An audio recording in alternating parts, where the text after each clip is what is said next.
रहे हैं तो आपको अवश्य ही समझ में आएगा कि जो संधि होता है इसकी आसान परिभाषा क्या होती है और संधि के भाग कितने होते हैं। तो चलिए समझते हैं कि संधि क्या होता है और आप वीडियो में लास्ट तक बने रहिएगा कि संधि क्या होता है। पहले नंबर हम डिस्कस करेंगे कि टॉपिक क्या है। हमारा टॉपिक है संधि और संधि की परिभाषा। पहले नंबर संधि की परिभाषा क्या होती है तो हमने लिखा है कि एक वर्ड का दूसरे वर्ड से का है और जो सब्जेक्ट है वह जीव विज्ञान है। तो भैया मेरे हम पहले नंबर नाम पर ही जाएंगे कि जीव विज्ञान है ना, जीव विज्ञान आखिर है क्या। तो भैया मेरे नाम से ही समझ में आ रहा है कि जीव अर्थात जिसमें क्या होता है, जिसमें जीवन पाया जाता है। क्या पाया जाता है? जिसमें जीवन पाया जाता है वही हमारा क्या कहलाता है, वही हमारा जीव कहलाता है। यानी जा से जीव, जा से जीवन। तो क्या हो गया कि जिसमें जीवन पाया जाता है क्या कहलाता है, जीव कहलाता है। अच्छा जीव विज्ञान की परिभाषा क्या है? अब हमारे मन में सवाल आना चाहिए कि आखिर जीव विज्ञान आएंगे जिसका क्या नाम है, उस परिभाषा का नाम है, चैप्टर का नाम क्या है, उष्मागतिकी। इंग्लिश में इसको क्या कहेंगे, थर्मोडायनामिक्स कहेंगे, थर्मोडायनामिक्स कहेंगे। यानी भैया मेरे नाम से ही क्लियर हो रहा है क्योंकि थर्मो का मतलब क्या होता है, थर्मो का मतलब होता है हीट। क्या होता है? हीट। और डायनामिक्स का मतलब क्या होता है, डायनामिक्स का मतलब होता है गति, यानी मोशन करना, स्थानांतरण करना, वही क्या कहलाता है, गति कहलाता है। तो हमने समझा कि जो उष्मा है, जो उष्मा है उसका स्थानांतरण हो रहा है ना, क्या हो रहा है, स्थानांतरण मतलब एक जगह से दूसरी जगह कार्य ऊर्जा प्रदान होता है, कार्य ऊर्जा। तो भैया मेरी कार्य ऊर्जा में कोई अंतर नहीं होता। पहले इसमें प्रमेय का मतलब क्या होता है, थ्योरम। क्या होता है? थ्योरम होता है। और क्या कहेंगे कि कार्य ऊर्जा प्रमेय होता है, इसको याद रखिए। डब्ल्यू मतलब क्या होता है, डब्ल्यू मतलब क्या होता है, डब्ल्यू मतलब क्या होता है, डब्ल्यू मतलब होता है कार्य। देखिए परिभाषा से समझिए, डब्ल्यू मतलब क्या होता है, कार्य होता है। अब ये जो है ये क्या है, परिवर्तन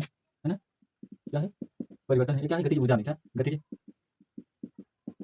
ऊर्जा में, क्या है, गतिज ऊर्जा में। क्या कह रहे हैं कि किसी वस्तु पर, क्या कह रहे हैं, कह रहे हैं कि किसी वस्तु पर किया गया जो है कार्य, क्या है, किसी वस्तु पर किया गया कार्य उसकी गति क्या है, तो ये मेरे पहला चैप्टर है जिसका नाम है समुच्चय। समुच्चय क्या होता है, वस्तु का सुपरिभाषित संग्रह। क्या होता है, वस्तु का सुपरिभाषित संग्रह ही समुच्चय कहलाता है। तो पहला जो है, पहला इसका है समुच्चय, इसको इंग्लिश में क्या कहते हैं, इसको इंग्लिश में सेट कहते हैं। दूसरा चैप्टर है संबंध एवं फलन। रिलेशन में रिलेशन होगा, दूसरा होगा इसमें प्रांत और परेशान पढ़ेंगे, संबंध पढ़ेंगे उसमें, है ना, कार्तीय बंध पढ़ेंगे, किस प्रकार से होता है, त्रिकोणमिति फलन है। तो ये त्रिकोणमिति का हम 10th में पढ़ते हैं ना, त्रिकोणमिति क्या होता है, तो त्रि मतलब तीन कोणों का मतलब अनुपात, तीन कोणों के अनुपात के बारे में हम पढ़ेंगे। चलिए देखते हैं सिंथेसिस क्या है। तो भैया मेरे सिंथेसिस होता है, सिंथेसिस क्या नाम है इसका, सिंथेसिस यानी कॉम्बिनेशन। मतलब क्या होता है, कॉम्बिनेशन मतलब क्या होता है, जोड़। क्या होता है, सिंथेसिस मतलब क्या होता है, कॉम्बिनेशन मतलब क्या होता है भैया मेरे, जो इसकी परिभाषा क्या होगी कि दो या दो से अधिक, दो सेंटेंस हो या दो से अधिक हो, यानी दो या दो से अधिक वाक्यों को करके वाक्यों को जोड़कर एक सिंपल यानी साधारण